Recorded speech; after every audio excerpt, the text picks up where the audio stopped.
So instead of going to see the new Venom film, The Last Dance, or whatever it's called, I skipped that since I've never seen the other two Venom films and went to go see this new Edward Berger film about the process of selecting a new pope. And I thought All Quiet on the Western Front, Berger's previous film, was awe-inspiring and emotionally impactful. So admittedly, I was very interested in this film because it's very different from that movie where that was a little bit more action-packed and different kind of themes. This one is way less action, more dialogue driven, and about people kind of scheming behind each other's back and secrets being revealed. And it felt exactly right down my alley because we don't really get thrillers or dramas at this level anymore. Spicy, gossip, political thrillers that make you go, "What's this?" Oh. And after seeing it, I thought it was a great time.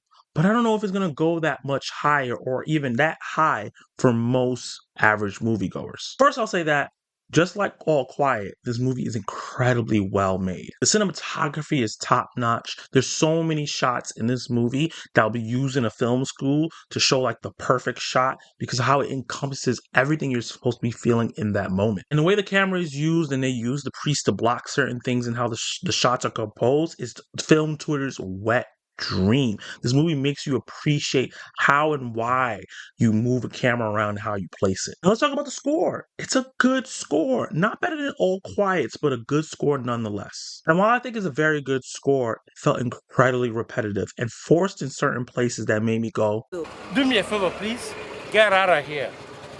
Get out of here, man." But for the most part, it works because it's injected in areas where it wants to get that thriller feel, that political thriller feel that the movie is going for. It keeps you locked into the drama. I just wish the score was a little bit more diverse and used in more spaces because there's a lot of scenes that are very, very quiet that I thought some more toned down score could really elevate some of that dramatic heft. And it was funny watching the pendulum swing in the tone of the film. I could feel like I can see the film being turned on, like a switch being turned on throughout the movie. All of a sudden, the intrigue, the intensity is just turned up a lot more. You can see the actors being dialed in on a very well crafted and sharp script. It becomes a one location thriller, and that is my damn jam. I love those kind of films. And when it does that, when it's focused on that, the movie soars. Unfortunately, the movie meanders throughout the film sometimes, where I think it kind of slows down the momentum in places. And I was hoping that some of those moments could have had a little bit more spice, a little bit more gossip, a little bit more drama,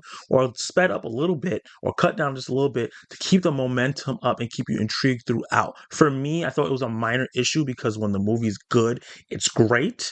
And those minor scenes are not bad, but they're just slower. But I think for a lot of less patient moviegoers, especially in the general audience that don't watch like artsy films, they can feel like it might feel a little boring. But this movie is led by Ray Fiennes, Lord Voldemort himself. And he's fantastic. I love his portrayal as this dean that's managing the conclave, that's working on the process of selecting a new pope. He does a great job throughout the movie showing the weight of this process growing and growing and how much weight and much stress is causing on him. His psyche is really being tested as he's dealing with his own demons. He is grieving the loss of the previous pope.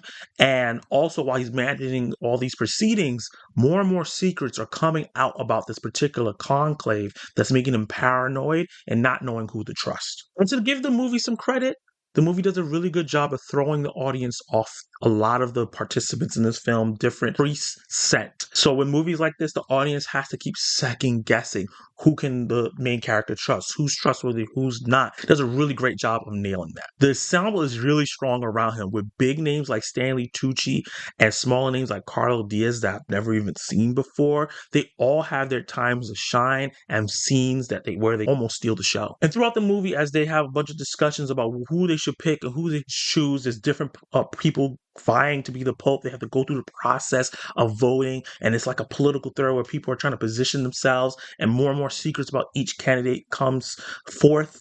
And it's a lot of conversations that I feel like we're having right now in the US in terms of our political situation, and I think it reflects a lot of things that's going on in the world here. So all that being revealed was very, very interesting as someone that's not Catholic, that's not Christian, and now doesn't know the process behind the scenes. I was like, wow, this is really juicy stuff.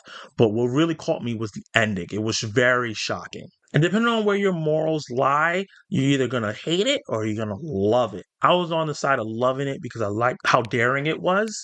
And the movie was just entertaining throughout, very intriguing despite the slow parts. It has some of the best performances of the year. So with that said, I'm going to give Conclave a B. The question of the day is, what is your favorite performance of 2024 so far? Drop your answers down below and you can watch more of my content right now.